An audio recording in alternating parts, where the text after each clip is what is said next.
Welcome to Luca and Miguel. Enjoy the video. In this video, I will show you how to set up your Exodus wallet using an easy method.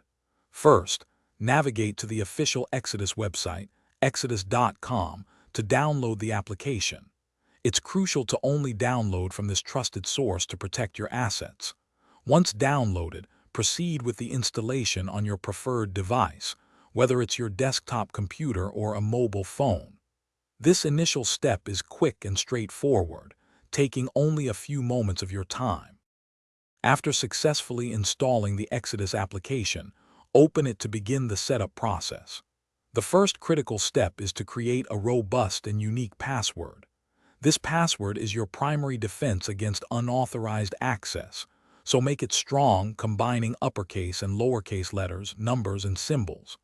Please remember, Exodus does not store your password, so if you lose it, your funds could be inaccessible. Keep it safe and secure.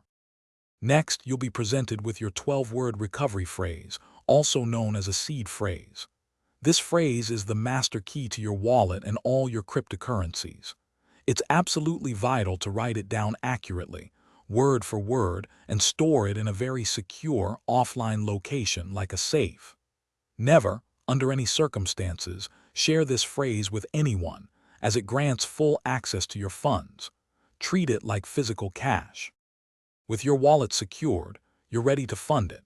Navigate to the Receive tab to find your unique cryptocurrency addresses for various assets. You can then send funds from another exchange or wallet to these addresses. Exodus supports over 300 different cryptocurrencies. Additionally, the built-in exchange allows you to swap between assets directly within the wallet, offering a convenient and integrated experience for managing your digital portfolio. Thanks for watching and please subscribe. It's the best investment you'll ever make.